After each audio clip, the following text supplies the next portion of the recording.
Itong next device na review natin, hindi na siya bago. But still, it's one of my preferred devices. This is the iQOO Z9. Powered by the Qualcomm Snapdragon 7 Gen 3 with a 50MP na main camera sensor and a 6,000 mAh na battery, supporting up to 800 watts of fast charging, and this is below 11,000 pesos. More details after this quick intro.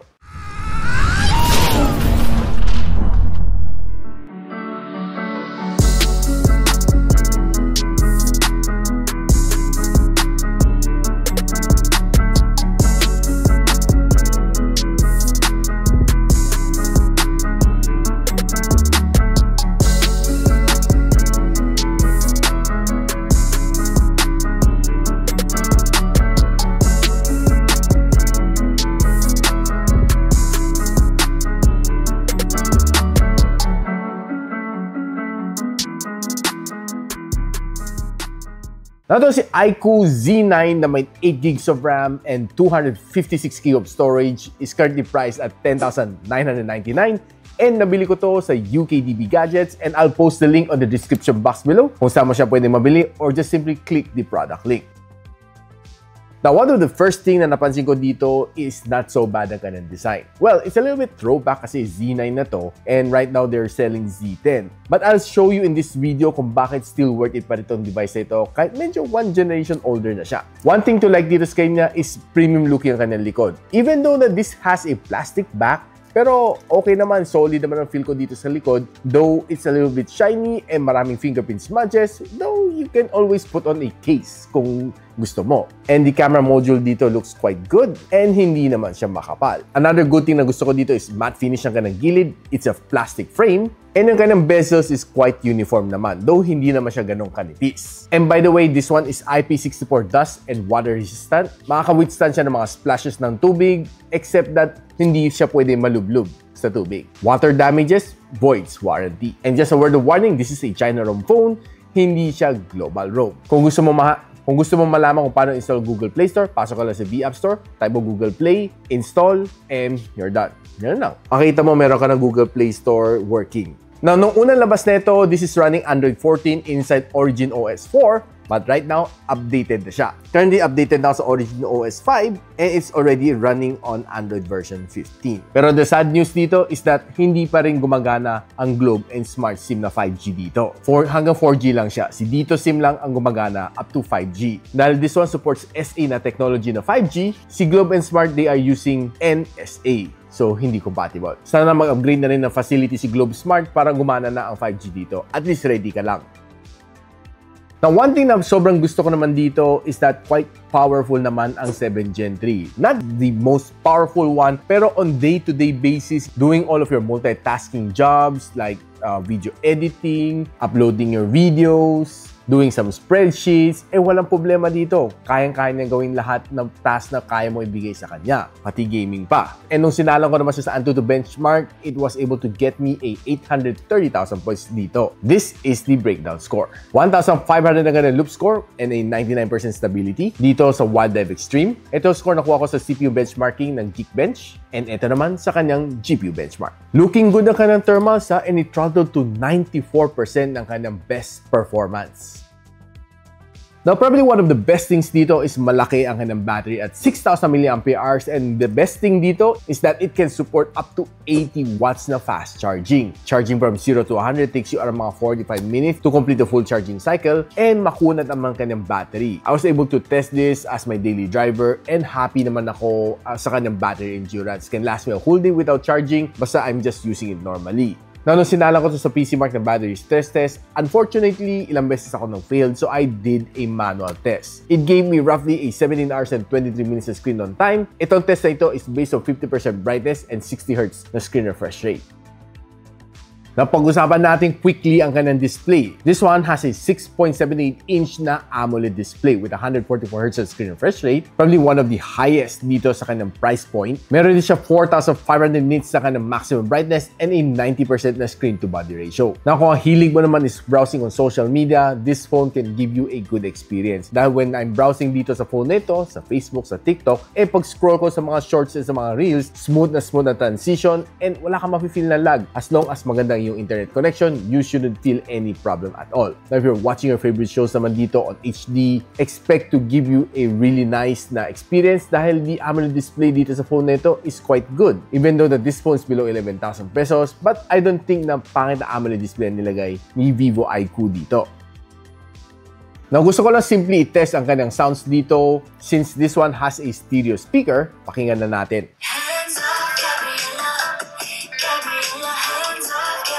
La la la. Medyo naaliw ako lately sa song na ito, but yung kanyang sound is not the loudest na na-try ko at this price point. There are some other phones na medyo mas malakas ang kanyang sound. Ito katamtaman lang. And that's the reason bakit ko binili ito. Si Ugreen na Clip Buds Magic. One good thing dito sa kanya is hindi siya in-ear. There are some people na hindi mahilig sa in-ear na TWS. Well, ako okay lang naman ako, but there are some friends na alam ko na hindi mahilig sa mga in-ear. So, ito, it's called OWS, di ba? So, yan, hindi siya pumapasok sa loob ng iyong tenga. Nakasabi lang siya dito, parang meron kang hikaw. And the other one is just simply same lang. One of the good things naman dito sa kanya is hindi naman siya irritable. Though siguro ako personally mas prefer ko mga in-ear, pero this is not such a bad design. The sound is good, meron siyang active noise cancelling, which is definitely okay. Now, the good thing dito sa kanya is that naririnig mo pa rin yung surrounding, kahit nag-enjoy ka listening to your favorite artist, to your favorite music, pag may kausap ka, at least naririnig mo pa rin. One good thing dito is meron siyang 12mm na dynamic driver to give you a wider range and more immersive na music experience. So therefore, playing music on Spotify, watching your favorite videos on YouTube, playing your favorite game, walang problema dito sa buds na ito. The Ugreen Clip Buds Magic. And another thing din gusto ko is that you can control everything dito. Control your music, you can pair it to your favorite phone, whichever phone you want. And itong case na ito also carries a battery din na pwede mo pang charge. And good thing, pwede ka pa mag-light ng mga TikTok Reels dito kung gusto mo i-like. And you can even use this as a camera shutter button. Pwede mo rin kalikutin ang kanyang brightness dito. And you can even find your earbuds din sakaling nawawala. If you want to know kung saan pwede mabili ito, I'll post the link on the description box below. Now, I was able to play 3 games dito sa phone na ito. Wuthering Waves, Delta Force, and Call of Duty Mobile. Pagdating sa Wuthering Waves, I was able to set it to the graphical settings na kaya niya i-handle. More of parang mid-graphical settings. And pansin ko naman, not so bad naman gameplay ko dito. Though, don't expect too much kanya kasi this is a 7th Gen 3. Pero kaya naman na mag-game at a medium graphical settings. Though you'd feel some lags along the way, which is inevitable. Pero you can a little bit lower it down to give you a little bit more smoother experience. But overall, masasabi ko sa inyo na not so bad ang experience ko naman dito on Wuthering Waves. Since this is a AAA game, it requires a mga higher processor. But you being able to play this one, I would say na not so bad. The touch response is good. The sound is just okay. Hindi naman siya ganun kalakasan. And after 30 minutes of gameplay, umabot lang ako just 40 degrees Celsius. Pagdating sa Delta Force, sinet ko rin lang siya sa medium graphical settings and the gameplay was quite smooth. Wala naman ako na-feel na frame drops along the way. Okay naman siya. And I was able to play 1 whole hour dito sa kanya. One good thing dito sa kanya is that very responsive ng kanyang touch. And maganda naman grip ko while playing this game. The only thing na hindi ko masyado gusto dito is medyo mediocre ang kanyang sounds. So I have to use yung aking Ugreen na Clip Buds Magic to play. After an hour of gameplay, 38 degrees Celsius. Pagdating sa Call of Duty Mobile, dito wala na feel na problema. Sinet ko naman sa best graphical settings na kaya niya and to the highest frame rate na kaya niya ibigay. It was able to game. Wala akong naging problema dito and the gameplay was quite smooth. Wala na akong na-experience na lags or frame drops and it's just really giving me a good time. Okay na okay ang kanyang touch response and wala kang mafe-feel talaga na delays sa kanyang screen. Okay naman kanyang graphics, wala akong naging problema. And pinakamainin na inabot ko after an hour of gaming, 37 degrees Celsius. Now, pag-usapan na natin quickly ang kanyang camera. 50MP na main camera sensor and a 2MP na depth sensor meron na dito sa likod, which can shoot you up to 4K and 30fps. And ang kanyang front-facing camera, 16MP, which can shoot you up to 1080p and 30fps. Now, quickly, let's check some shots na nakuha natin from the iQOO Z9. taking a look at some of these shots, masasabi ko siya na not so bad. Napansin ko lang, no, parang medyo mas darker green siya compared sa mga ibang cameras na nagamit ko taking this same shot. Feel ko medyo mas darker tone ang pagka-saturation niya. Though the shot is not so bad, may details naman siya, pero medyo mas darker lang siya. Equally said din dito sa mga dahon na ito, pansin ko lang, medyo mas darker green talaga approach ng kanyang camera. As well as these greens, not so bad, pero medyo mas lighter ang in actual ang makikita ko talaga. Na kung naglalakad ka naman sa vicinity, taking some shot, I would say na not so bad ang kanyang camera. Though pag tinignan naman sa mga dahon na ito, it's quite a bit soft. Pero dito naman, I would say na it's not so bad itong shot na ito. I love this color, very nice, parang very light tingnan itong flower na ito. And some other vicinity shots, I would say na quite good itong kanyang camera, si Z9. And you can get some breathtaking shots din naman, kahit medyo makulimlim dito sa tabi ng dagat. So, tinry ko naman laruin kanyang different zooming capabilities, except that wala naman to ultra-wide lens. This is a normal shot. 2 times. 5 times. And this is a 10 times zoom. Though not so bad ang kanyang digital zooming, pero medyo soft na siya konti. Now, if you approach low light situation naman, you'll still be able to get some really nice snap naman dito sa kanyang camera. And I would say, ito, medyo madilim siya, pero I was able to take this nice snap.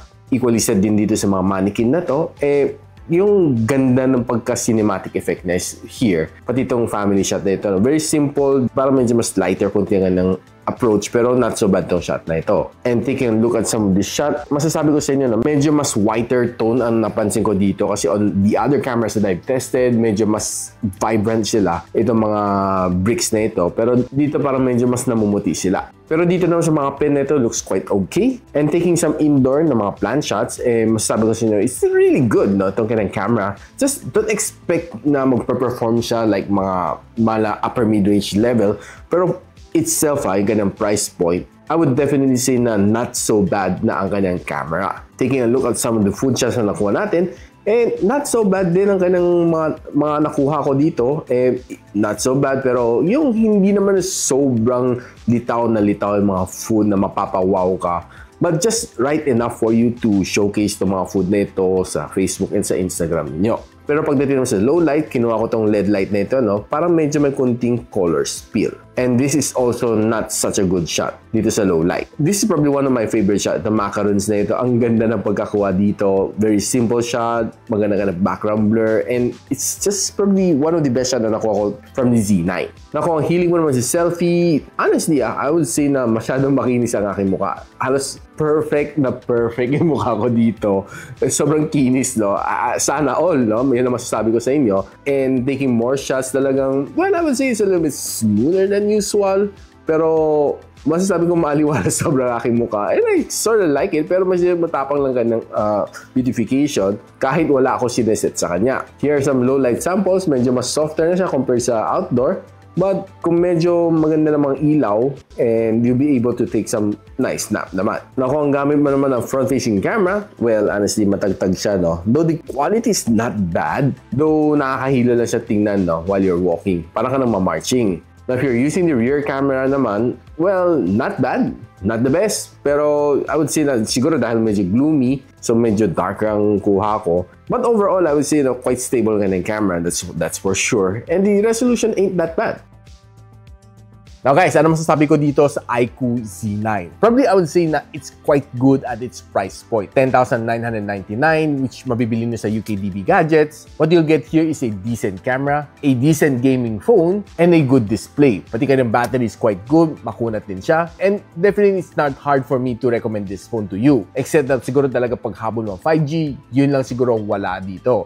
Except pag dito SIM gamit mo, pwede ang 5G dito. Si Globe, si Smart, hindi compatible. Problema ng network, hindi problema ng phone. So kaya guys, if your budget is within nasa 11,000 pesos, this is definitely a good phone to recommend. Si iQOO Z9. Na kung gusto malaman kung saan nyo pwede mabili itong device na ito, I'll post the link on the description box below. And if you like this video, don't forget to share it to your friends. And a quick sub sa aking channel is definitely awesome. I'll see you in the next one. And so, ako para si Richmond, and you're watching Gadget Sidekick. What's up? Like and subscribe to my channel. Don't forget to hit that notification bell. For one of my latest uploads, click the dito. And for one of my popular uploads, click here.